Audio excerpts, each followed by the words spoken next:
این سوالای تعجیلی بود، از الحال آمدن من جواب میگویم. السلام علیکم محترم حاجی میرزا، التماس با سوال من جواب گویید. گبناز از نظر اسلام، گبناز این سحر است، سحر در اسلام حرام است. السلام علیکم داملای شیرین سخن، من یک چیز را پرسیدنیم. یکم، فکر شما نسبت کرخط و کرخطگران چیست؟ التماس جوابش را همین روز گردان. با احترام یکی از مخلصان دائمی شما. من در باب همین کرخط باره با شما گفته بودم که راستی بار خود همین نام پسند نیست. کرخط چی معنی دارد خودش؟ از این خاطر هر یک چیزی که شما گم میکنید به همون ذاتی که خودش یابنده است، به همون ذات مراجعت کنید، بهترین صورت شامل می شود. که پروردگارا، آن مالی که من از دست دادم تو میدانی در کجاست، در دست کیست. خدای مهربان همون مالی مرا پس بگردان. این بهترین صورتش انا همین است.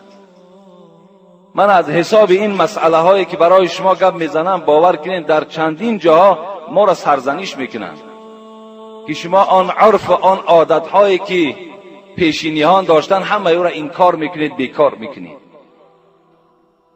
السلام علیکم و رحمت الله و برکاته. اکای حاجی میرزا، من از شما یک خواهش دارم که با این سوال من جواب گردانید. آیا موی تنه را بغیر از موی سر دیگر همه موی بدن را تراشیدن کاری بد است یا این که نیک؟ موی دست و پا بالای شکم.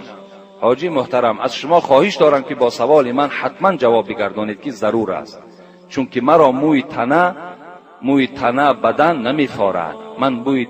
من موی تنه را بد میبینم.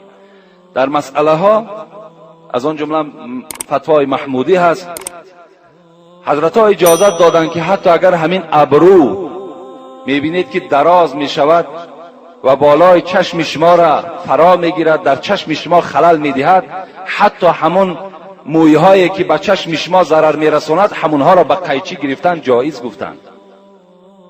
همون مویهایی که ضرر میرسانند. اگر مویی که در بدن، یعنی این برادر را آزار دهد و این برادر از این موی نافار باشد، یعنی وضعیتش خوب نباشد، تراشیدنش باکی ندارد. این مسئله را من در دوشنبه هم از یک عالم خیلی کلان هم صحبت شدم. این سوال را از او پرسان کردم و هم گفت که هیچ باکی ندارد. گفتند اگر مبادای همین پشم دست باشد، پشم شکم باشد، پشم پای باشد، اگر یگان ضرری برای همو انسان پیدا کند یا یک طبیعت ناخوب برای همو انسان پیدا کند، حق دارد که باید تراشد. السلام علیکم محترم حاجی میرزا، ما یک گروه مخلصان شما از ناحیه باختر خواهش و التماس داریم که با سوال ما جواب گردانید. در دهه ما دو ملا وجود دارد.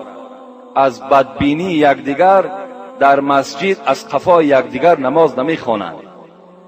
یکی بروقتر، دیگر دیرتر به مسجد می آیند و یکی در دیگر اتاق مسجد نماز میگذارد که همه این به ضرر عامه خلق می باشد. ما فکر شما را در این باره خیلی و خیلی انتظار هستیم. من به این برادرها مراجعت میکنم که از پس هر این نماز نخوانید. وقتی در یک مسجد باور کنین دو تا نماینده دین، دو تا شخصی که اینها باید در تمام مردم یک مثال باشند، تمام مردم باید که اینها را دیده عبرت گیرند. وقتی اینها در داخلشان از کینه و از حسد خالی نیست، رسول اکرم میگوید من کان له کین فلیس له دین. کسی اگر یک ذره کینه در دلش داشته باشد وای دین ندارد. وقتی این کینه و حسد از طرف این عالم ها وقتی پیدا می شود، پس این عامه مردم ما چی گوییم دیگر؟ بی نهایت مصیبت کلان است. این یک ناآرام کننده باور کنید، چی در مسجد چی در جامعه هستند اینها.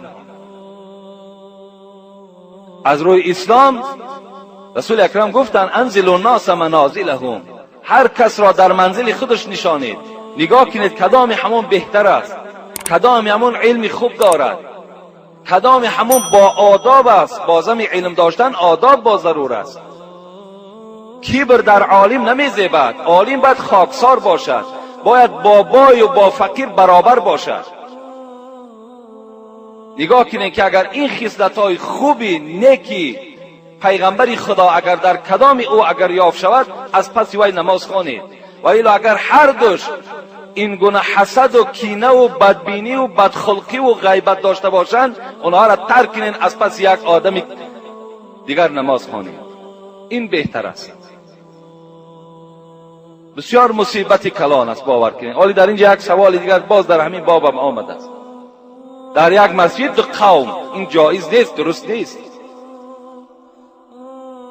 از این دیگر فتنه بزرگ است. به نهایت خوب می شود که از پس هیچ کدام اونها نماز نخوانید. السلام علیکم داملای عزیز، آیا جوابنامه در قبر لازم است یا نه؟ انا اینم از همان سوالهای کرخت و دیگر مسئله های هستند که امروز الحمدلله که امروز فکر میکنم جوابنامه از بین نابود شده است. شما یک تصور کنین پدرای عزیز، به هیچ کدام شما سخت نرسد. همین مسئله که من به شما میرسانم حقیقت برده گویین، در هر جا گویین قبول می شود، لیکن افسوس که شما دیگر زیل ایره برده میرسانید. امروز باور کنین ما بدنام شدیم، لیکن الحمدلله این بدنامی ما برای ما خوب است.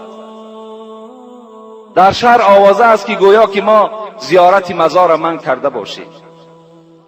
حالا که من زیارت مزار من نکردم، من فقط شما را توصیه دادم که شما درست زیارت کنید، از روی دستورات اسلامی زیارت کنید. ما در شأن حضرت امیرجان سخنی نگفتیم، ما خاک پای حضرت امیرجان نمیشیم. حضرت امیرجان نفری بودند که خدمت‌های شایسته در اسلام کردگی هستند. اینقدر کتاب وی تصنیف کرد، اینقدر اشعار بسیار دارد، چگونه ما زبان ما کشاده می شود در حق ایشان یگان سخنی بدی میگوییم. این زبان می سوزد. با دوستان خدا ما هیچ وقت جنگ نداریم، جنجال نداریم، مقابلیت نشان نمیدهیم. شاعر میگه دوستان خدا خدا نباشند، لکن زی خدا جدا نباشند. اونا از خدا جدا نیستند. ما قدرت پیدا نکردیم که امروز عزیزای خدا را سنگ زنیم، بلکه من بر شما گفتم که آن سنگهایی که در اطراف مزار است شما بوسه نکنید، این عمل حرام است. اگر از حساب این فتوام در روی دنیا که سیاه شوم، من در همین فتوای خودم ایستادگی هستم. من از این فتوا نمیگردم که بوسه کردن سنگ مزار، بوسه کردن قبر حرام است. آدم مشرک میشود، شرکی به خداست. حتی همون حضرت امیرجان هم از شما راضی نمی شود اگر شما سنگهای او را بوسه کنید، اگر آن غیشتهایی که اونها را بوسه کنید. شما روین آیت خوانید، در حقش دعا کنید و این منتظر احتیاج به دعای ما و شما دارد.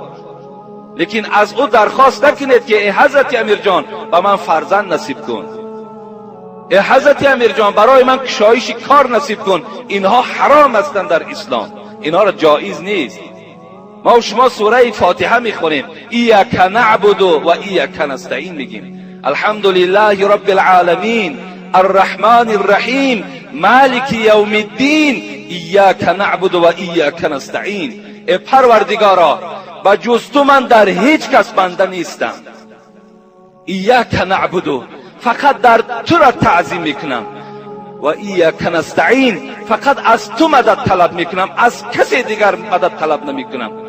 حتی از حبیب خدا فرزند طلب نمیکنم، فقط از تو طلب میکنم. این است دستورات اسلامی. شما فتوا را خوب گوش اندازین، کجای این غلط است. من گفتم آن سنگی که در پهلوی حضرت امیرجان است که بعضی از برادران ما دعوا دارند که وای گهواره او باشد، وای از آسمان آمده است. این من افسانه میگم، این دروغ است. وای گهواره ندارد. اگر گهواره می آمد برای محمد صلی الله علیه و سلم می آمد که وای بهترین موجودات و بهترین مخلوقات است. اینا اساس ندارند. دادرای عزیز، در این شما فریفته نشید. من در بین شما هستم نیستم، این عقیده اسلام است. با خدا قسم من در نزد خدا به این سخنهای گفتگیم جواب میگم. من برای شما گفتم مزار آب و آذوقه نبرین. برای چی خاطر گفتم؟ به خاطری که همسایه های شما گرسنه هستند، به خاطری که برادرهای شما گرسنه هستند. اونها را دیهن و اونها را وظیفه‌دار کنین که در حق حضرت امیرجان دعا کنند. حضرت امیرجان اگر قلمه میخورد، حضرت امیرجان اگر گوسفند میخورد، امروز نامی او به نیکی نمیمان. وای دنیا دوستدار نبود، وای دنیا را ترک کردگی بود. آیا کجای همین نادرست است؟ مرحمت خیز است بین قوم. همون انسان هایی که سخن نادرست میبرند، خیز گفت سخن تو نادرست است، تو خودت نادرست هستی.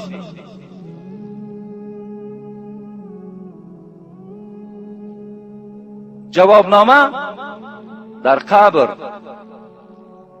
در این بابت در صلات مسعودی میارد که در قبرها شما جوابنامه نویسین. لیکن برادرای عزیز، هر یک مسئله باید اساس دلیل داشته باشد. امروز زمانی نیست که به ضرب کلتک و به ضرب سیاست سخن تا گذرانی، بلکه امروز زمانی آمده است که دلیل در کار است، حجت در کار است. از این خاطر ما و شما در همون کاغذک می نویسیم هنگام شب قبر چو هنگام بهار، دلتنگ مباشه در این کلبه تار. ما مهمان صاحب خانه کریم، هرگز نبود کریم مهمان آزار. در همون جوابنامه همین می نویسید. این چی فایده می بخشد بر همون میت شما؟ چی فایده می بخشد؟ یک انسان جنایت میکنه در همین جمهوری ما و شما، در همین شهری ما و شما جنایت کرد. آیا همون جنایتکار را عذاب میدهند یا که آدم بیگناه را؟ جنایتکار را عذاب میدهند. اگر این انسانی که در دنیا جنایت کرده است، در دنیا حقوق انسانها را پایمال کرده است، بد اخلاقی کرده است، بی خدایی کرده است، حکم خدا را پایمال کرده است، اگر من 100 جوابنامه در بالای سرش کشال کنم، خداوند وی عذاب میدهد، خداوند وی جزا میدهد. زیرا در سوره زلزله ما و شما میخوانیم و ما یعمل مثقال ذره خیرا یره و ما یعمل مثقال ذره شرا یره. خدا وعده داده است، خداوند به ما و شما گفته ایستاده است کسی که در دنیا به منزله یک دانه، چی دانه گندم گویم، به منزله اگر یک دانه گندم در دنیا نیکی کرده باشد، خدا وی پاداش نیکی میدهد. اگر در دنیا یک ذره بدی کرده باشد، وی منتظر بدی باشد که او را خداوند پاداش بدی میدهد. این خداوند گفته ایستاده است.